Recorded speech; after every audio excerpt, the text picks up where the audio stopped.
विकास किया है। अब क्या विकास किया है क्या नहीं किया हम तो इस बारे में जानते नहीं। वर्तमान में भी यहाँ से सांसद बीजेपी से है, उससे पहले भी बीजेपी के ही से 10 साल हो गए। वर्तमान सांसद को जानते नहीं क्योंकि ऐसा काम ही नहीं पड़ा जो जाए वहाँ। अब जाए तब उनका मालूम होगी जो है इस तरीके से काम वो करेंगे कि नहीं करेंगे, क्या करेंगे, और वहीं उनकी मुलाकात। ऐसी कौन सी जन समस्या है जो आपके क्षेत्र में अभी भी आने वाले सरकार से जो सरकार बनेगी उससे क्या करेंगे? बेरोजगारी ही समस्या है यहाँ, बाकी और सब पानी है, बिजली है, ये सब आता है और इससे लोग वो करते हैं। लेकिन लोग हैं हमारे साथ में। दादा क्या नाम है आपका? क्या नाम है? राज मोहम्मद। कहाँ के रहने वाले? नगेटा में रहते हैं। सरकार के दावे हैं लगातार अगर बात करें लोकसभा की तो इससे पहले भी बीजेपी के ही सांसद थे और इस बार भी बीजेपी के सांसद थे। उन्हीं सांसद को बीजेपी ने फिर से टिकट दिया है। कैसे देख रहे हैं आपके क्षेत्र की समस्या? हमें तो वो दिखाई दिए अब तक। जो सरकार के दावे हैं कि विकास किया है तो आपके क्षेत्र में विकास कहाँ तक?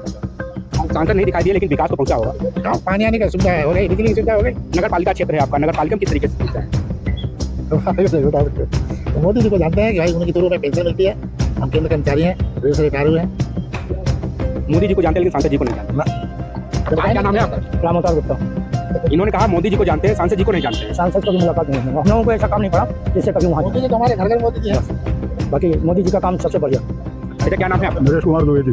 किस तरीके से देखते हैं इस चुनाव को? लोकसभा चुनाव आ गया है, इसको कैसे देखते हैं? लोकसभा चुनाव में मोदी ही जीतेंगे, वोट भी हम लोग मोदी को ही देंगे। सांसद की सरकार बढ़िया है, सांसद ठीक नहीं है। सांसद से 5 साल चुनाव में वोट, चुनाव पिछला था तब आए थे, उसके बाद कोई मुलाकात नहीं, कोई संपर्क नहीं, कभी आना नहीं, कभी जाना नहीं, वो अपने में मस्त रहते, कोई लेना नहीं। हमारी का भी यही उन पर हमला है कि सांसद जीतने के बाद दिखाई नहीं पड़ते हैं। बस हमारी एक मांग है, अगर पहुंचे कि अपनी मांग करिए। हमारे चैनल के माध्यम से आपकी जो मांग होगी। बड़ा चैनल है आपका और हम चाहते हैं कि 60 वर्ष से ऊपर वाली आयु वालों को धार्मिक स्थल तीर्थ यात्रा करने के लिए फ्री रेल और रोडवेज सेवा होनी चाहिए। ये वृद्धों की जान है, आखिरी में यही होता है।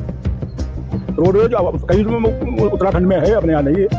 तो सरकार चाहे तो 60 साल के ऊपर वालों के लिए फ्री रोडवेज सेवा और रेल सेवा होए, बड़ी अच्छी बात है हमारी ही गवर्नमेंट के। इस बार सरकार ने राम मंदिर बनाया है और राम मंदिर के लिए फ्री सेवा ही वो दर्शन भी करवा रहे हैं। अभी यहाँ पर तो कोई व्यवस्था है नहीं फ्री सेवा, आएंगे तो देखेंगे। हरदोई से भी अभी कुछ ही दिन पहले समाचार में थी कि 200 से ज्यादा बसें अयोध्या गई हुई। आप लोगों की इसकी जानकारी हो पाई? लोगों को कोई जानकारी नहीं है। कैसा लग रहा है? अयोध्या बन चुका है, बढ़िया। अब आगे क्या प्लान? बहुत बढ़िया। अयोध्या, मथुरा और काशी दोनों में मंदिर बढ़िया विशाल बने, यही इच्छा है आखिरी। मथुरा काशी उद्धार हो जाए बस। बेटा क्या नाम है आपका? कहाँ रहने वाले हैं? क्या लग रहा है इस बार लोकसभा चुनाव आ गया है फिर से? अच्छा लग रहा है। कैसे क्या मुद्दे होंगे आपकी? क्या अब हमारे मुद्दे क्या होंगे? सरकार मुद्दे हैं। किन मुद्दों समस्याओं को देखकर आप लोग वोट करेंगे? क्या आने वाली सरकार से मांग होगी? हम तो विकास को देखेंगे, विकास देकर के वोट करेंगे। क्या लग रहा है? उसे वोट देंगे। यहाँ से अभी तक 2 ही प्रत्याशी हुए हैं। अपनी 2 ही पार्टियों ने अपने प्रत्याशी उतारे हैं। अभी बाकी प्रत्याशी जो पार्टियां हैं वो अभी भी मौन है। उषा वर्मा आ चुकी है और जो वर्तमान सांसद है वो आए हैं। कैसी फाइट देख रहे हैं दोनों? फाइट तगड़ी रहेगी, बीजेपी निकलेगी। और कोई जन समस्या है? बेटा क्या नाम है? धीरेन्द्र सिंह। कहाँ रहने वाले हैं? लोकसभा 2024 आ चुका है चुनाव, और चुनाव को लेकर तैयारियां लगभग पार्टियों ने अपनी पूरी कर ली, प्रत्याशी भी घोषित कर दिए हैं। लेकिन हरदोई से अभी तक 2 ही प्रत्याशी आमने सामने हैं। ऐसे फाइट देख हम लोग नरेश अग्रवाल की पार्टी है, तो जिसमें जाएंगे उसी हम लोग जाएंगे। नरेश अग्रवाल का गढ़ माना जाता है। बताइए बताइए आपको। नरेश अग्रवाल के हम लोग एक अंदाजी है, यहाँ नैसे चलता है, नैसी पार्टी कहते हैं।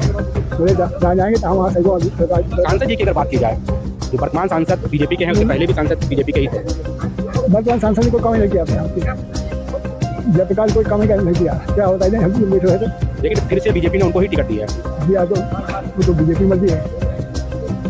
हम नरेश कहेंगे तो उसी मीटिंग बुलाते हैं सबको, तो फिर वोट देते हैं। उनसे जानते हैं इस बार लोकसभा चुनाव को लेकर कैसे आप लोगों का क्या विचार है, क्या देखेंगे, कौन सी समस्या अभी आप यहाँ क्षेत्र में है? देखिए, ये लोकसभा का चुनाव है, यहाँ केवल हम क्षेत्रीय समस्याओं तक ही कंसंट्रेट नहीं रहे। ये देश के सबसे बड़े पंचायत के मंदिर के लिए लोगों को प्रतिनिधि बना करके हम लोगों को भेजना हमारे लिए तो सबसे ऊपर राष्ट्रवाद है। जहाँ तक क्षेत्रीय समस्याओं की बात है तो ये हमारा पूरा जो हरदोई क्षेत्र है ये कृषि प्रधान क्षेत्र है। छोटी मोटी समस्याओं से तो किसान स्वयं अपना पाल लेता है, लेकिन एक बहुत बड़ी समस्या जो है वो यहाँ छुट्टा जानवरों की, जबकि सरकार बहुत कुछ इसके लिए कर रही है, लेकिन फिर भी जितना और जिस ढंग से होना चाहिए उतना नहीं हो पा रहा है। जहाँ तक पूरे राष्ट्रीय परिप्रेक्ष्य की बात है तो मैं तो समझता हूँ कि वर्तमान में मोदी मात्र एक राजनेता नहीं है, एक तपस्वी है, एक कर्मठ पुरुष है। और जिस ढंग से वो रात दिन बिना किसी छुट्टी, बिना किसी गैप, बिना किसी निजी कार्य को महत्व देते हुए देश सेवा में जुटा है, तो उसको अपार समर्थन मिलेगा, मेरा तो ऐसा मानना है। और पार्टियों की अगर बात करें, हरदोई में केवल 2 ही प्रत्याशी अभी तक सामने आए हैं। उनको आपस में कैसे देख रहे हैं? अगर मुकाबला बात पूछे तो उनको कैसे मुकाबला देखें? देखिए, जहाँ तक प्रत्याशियों की समीक्षा की बात आप पूछ रहे हैं तो जयप्रकाश जी संभवतः 3 बार सांसद यहाँ रह चुके हैं। वो बहुत ही सुलझे और सरल व्यक्ति है, सभी की पहुंच में है और अनावश्यक रूप से किसी के विरोध की राजनीति नहीं करती। जहां तक दूसरे सपा के प्रत्याशी श्रीमती उषा वर्मा जी की बात है, वो भी हरदोई जनपद के बहुत ही प्रतिष्ठित और बहुत बड़े ही पासी परिवार की बहू है और उनका भी व्यवहार, उनकी शालीनता, उनकी कर्मठता, उसमें भी कहीं पर कोई प्रश्न चिन्ह नहीं है। दोनों ही पार्टियों के प्रत्याशी बहुत ही अच्छे हैं, लेकिन केवल प्रत्याशी नहीं, पार्टी भी बहुत कुछ जो है चुनाव के नतीजे को प्रभावित करती है। क्या नाम है आपका? रामपाल पांडे कहते हैं मुझे, मैं एक शिक्षक हूँ। ये महापंचायत का चुनाव है, यहाँ पर नेशनल इंटीग्रेशन, राष्ट्रीय एकता वो मुख्य मुद्दा है। अन्य पार्टियों को बीजेपी के अतिरिक्त अगर आप देख लें, इनमें क्या दमखम है, चुनाव लड़ना, सीटें को जीत लेना, वो अपनी जगह पर हैं। क्या ये इस तरीके का जो है मार्गदर्शन कर सकते हैं? अगर आप तुलना करें, कहाँ स्टैंड होंगे आप मोदी की तुलना में? मुझको कोई 2 नाम तो गिनवा दीजिए। तो बीजेपी की लहर है, ये मेरा मत नहीं है। मैं भी जो साथियों से मिलता हूँ उनमें ये बात निकल के आती है कि राष्ट्रीय एकता और गौरव बनाए रखना है तो मोदी को हर कीमत पर सपोर्ट करना है, और यही मेरी शुभकामनाएं हैं। हालांकि प्रत्याशी यहाँ का श्रीमती उषा वर्मा जी जो हैं अच्छी प्रत्याशी हैं, वो भी व्यवहार में जो हैं इनसे कम नहीं बीजेपी से हैं, लेकिन तथापि जो है तुलना नहीं हो सकती। समाजवादी पार्टी और कांग्रेस का इस बार भी गठबंधन हो चुका है, क्या लगता है इस बार कुछ भाजपा पे असर दिखा पाएंगे? मेरी समझ में कोई प्रभाव नहीं पड़ेगा। इससे पहले की इतिहास अगर आप उठा देख लो, ये 5 उंगलियां हैं, 5-5, 2-2, 3-3 सीटें गिन लीजिए आप, इससे क्या प्रभाव पड़ेगा? 5 की 6 हो गई, मगर सवाल है शासन कहाँ जा रहा है, शासन कहाँ जा रहा है, ये तो आप देखिए। कुछ 1 सीट बढ़ गई, 2 सीट बढ़ गई, उससे क्या बनना है? यहाँ तो जो लहर है, माँ जो है, उसको आप देखें, उसको जो है गाइड कौन कर रहा है?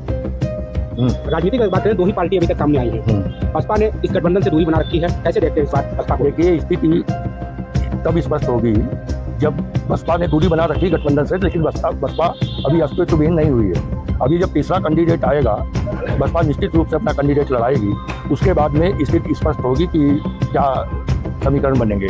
और रही बात इस चुनाव की, ये जो समस्याओं के विषय में आपने पूछा है, तो यहाँ पर जानवरों की बहुत बड़ी समस्या है और उसके लिए योगी जी प्रयास कर रहे हैं, लेकिन वो प्रयास जो है ज़मीन पर चर्चात नहीं हो रहा है। जो उनका भूसा आ रहा है, भूसा में अभी ऑडिट हुआ है, 1.5 करोड़ का घपला निकला है, वो भी ठंडे बस्ते में जाने की उम्मीद है, और लगातार गायों का भूसा नहीं मिल रहा है और कोई सख्ती नहीं हो रही है। दूसरी समस्या, हमारे किसान जो है रात रात भर जग करके अपने फसलों की रखवाली कर रहे हैं और इससे बहुत व्यथित है। उच्च स्तर पर भ्रष्टाचार में योगी मोदी की सरकार में कमी आई है, लेकिन वर्तमान में तहसील थाना स्तर पर भ्रष्टाचार पिछली सरकारों की अपेक्षा काफ़ी बढ़ा है। जैसे कि आप ही के योगी मंत्रिमंडल में आपके जिले से 3 मंत्री हैं, उप मुख्यमंत्री भी हरदोई से हैं, शिक्षा मंत्री भी हरदोई से हैं और आबकारी मंत्री भी हैं, लेकिन फिर भी आप कह रहे हैं जो भूसा भ्रष्टाचार हुआ, इस पर सरकार लगाम क्यों नहीं लगा पाई? सरकार लगाम क्यों, ये तो बहुत बड़ा यक्ष प्रश्न आपने कर दिया है कि अगर जब बीरवाही ही फसल खाने लगे तो कौन बचाएगा? जब सरकार के फिर भी दावे हैं कि भ्रष्टाचार इस सरकार में, हमारी सरकार भ्रष्टाचार कम हुए हैं। ये बिल्कुल निराधार है, कोई दावा इसमें सही नहीं है। भ्रष्टाचार की लोअर स्टेज पे, अपर स्टेज पे, चाहे दिल्ली लखनऊ की स्टेज हो मिनिस्टर्स का या केंद्र सरकार को, वहाँ तो निश्चित रूप से भ्रष्टाचार कम हुआ है, लेकिन लोअर स्टेज पर कोई भ्रष्टाचार जो है पिछली सरकारों से 2 गुना बढ़ा है। और रही बात है कि इसकी सही समीक्षा तब हो पाएगी जब तीसरा कैंडिडेट सामने आएगा, तो वोटों का ध्रुवीकरण होगा, कौन वोट कहाँ जा रहा है। वर्तमान स्थिति में जो आपने कहा कि जयप्रकाश जी भाजपा के प्रत्याशी हैं, उषा जी सपा की प्रत्याशी हैं, उषा जी भी सांसद रह चुकी हैं और जयप्रकाश जी भी सांसद रह चुके हैं। इन दोनों ने हरदोई के लिए कोई भी काम, बड़ा काम किया हो वो अभी तक जनता ने नहीं देखा है, लेकिन चुनाव इन्हीं लोगों में होना है, एससी सीट है तो इन्हीं में चुनाव होना है, इन्हीं में जो बेस्ट होगा वही उसी को जनता चुनेगी। और रही बात मोदी जी की और योगी जी, उन्हीं के नाम चुनाव हो रहा है और वोट उन्हीं के नाम पड़ रहा है। इन लोगों का कोई रोल नहीं है।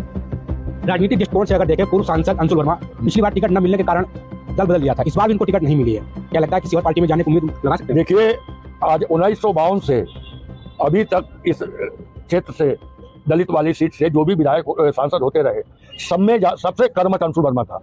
अंशुल वर्मा ने गलती की जो उन्होंने पार्टी छोड़ी, और अंशुल वर्मा से ज़्यादा काम अभी तक किसी भी दलित सांसद ने नहीं किया। अभी तक संसद में कोई अपनी बात नहीं उठाता है। अब कोई बड़ा प्रोजेक्ट अगर इन दोनों के माध्यम से, चाहे उषा जी हो चाहे जयप्रकाश हो, अभी तक कोई भी प्रोजेक्ट अगर हरदोई में आया हो तो वो बता दें कि हमने हरदोई के उत्थान के लिए काम किया, लेकिन चुनना इन्हीं लोगों में से है। अब इसमें निश्चित रूप से मोदी का प्रभाव मंडल अभी सबसे भारी है और उन्हीं के प्रभाव मंडल पे वो जिसको भी टिकट दे देते उसको अपर हैंड में होता है। क्या नाम है आपका? क्षेत्रों में। समस्याएं की अगर बात करें, ऐसी कौन सी समस्याएं सरकार से आप उन समस्याओं को हल चाहते हैं आने वाली सरकार से? क्या हम बताएं, आपके शहर में क्या ऐसी समस्याएं हैं? सड़क है, पानी है, कुछ पानी तो आने नहीं कभी, नालियाँ सब सड़कें टूटी पड़ी हैं, निकलने को दूर है। सरकार ने अमृत योजना चलाई है, अमृत योजना चलाई है, लेकिन आज तक पानी नहीं पहुंचा, टोटियाँ तक नहीं लगी हैं। और छोड़ो, अब सड़कें बर्बाद हैं, उनको बनाने वाला नहीं, तोड़ने वाले आ जाते हैं। किसकी समस्या है? समस्या बहुत किसानों की है। किसानों का अनाज वो भी साला चिन्ह भिन्न पड़ा है, कहते हैं वो मिल जाएगा, इसका बीमा है, फलाना है, ठिकाना है, सब बर्बाद हो गया। मैं रिटायर्ड सर्विस करता हूँ। जैसा कि चाचा ने बताया है अभी कि सड़कों की समस्या हरदोई की बनी हुई है। जो पाठक जी ने बताया वो सही समस्या है, और चेतराम भाई ने बताया, और राष्ट्रीय समस्या है बेरोजगारी, महंगाई और भ्रष्टाचार चरम सीमा पे। अधिकारी नहीं सुनते हैं, बगैर पैसे लिए काम नहीं। राजस्व विभाग में छोटा प्लाट दाखिल खारिज कराने जाओ, जब तक मुद्रांक दो तब तक कोई काम नहीं होना। लेकिन सरकार फिर भी कह रही है कि उनकी सरकार में भ्रष्टाचार कम हुआ है। अब मुख्यमंत्री जी तक ये बातें नहीं पहुंच पाती है। मुख्यमंत्री ने अपने जनसुनवाई चालू कर दी है, डीएम साहब रोज बैठकर जनसुनवाई करते हैं, फिर कैसे नहीं उनके पास बात? जन सुनवाई जवाब ही नहीं जाता, DIRS का जवाब ही नहीं जाता। जब उन्होंने अपने अधिकारी लगा रखे हैं उनके पास समस्या पहुंचाने के लिए, तो फिर क्यों नहीं पहुंच पा रही? अब ये प्रशासन जाने, बेरोजगारी, बच्चे परेशान, महंगाई, भ्रष्टाचार, और आपका सड़क हरदोई की आप देख ही रहे हैं, मोहल्लों की गंदगी। सड़कों का दावा था, फिर से आ गया है। अब वो तो आप देख ही रहे हैं, हम सब पूरा समाज देख रहा है, क्या करें, यही है बस। तेरा क्या नाम है? मेरा नाम राजेंद्र कुमार, मैं रिटायर्ड सब इंस्पेक्टर हूँ। बताइए क्या लग रहा है इस बार के क्या मुद्दे होंगे चुनाव में? इस बार के मुद्दे तो ज्वलंत हैं। बेरोजगारी, भ्रष्टाचार, महंगाई, ये चरम सीमा पर है। बीजेपी से ही 2 बार सांसद रह चुके हैं यहाँ, फिर भी अभी तक समस्याएं हैं वो अभी भी है बरकरार है। देखिए, जो हो जाता है वो अपना विकास करता है, जनता कोई विकास नहीं करता है। आने वाली सरकार से क्या मांग करेंगे? जो समस्याएं हैं वो कोई हल ही नहीं करेगा, मांग क्या करेंगे? कुछ नहीं, मांग क्या करना है? नहीं, कोई सुनेगा नहीं, मांग करने से फायदा क्या है? ये तो हमारे साथ हरदोई की जनता, इनका कहना है कि समस्याएं जो हैं वो अभी भी बरकरार हैं, उनकी मांग करने से कोई मतलब नहीं है, क्योंकि कोई सुनने वाला नहीं है। आने वाला समय ही बताएगा हरदोई से सरकार किसकी बनती है और इनके लोगों के मन में क्या है। हरदोई से इंडिया डेली लाइव के लिए सौरभ त्रिपाठी।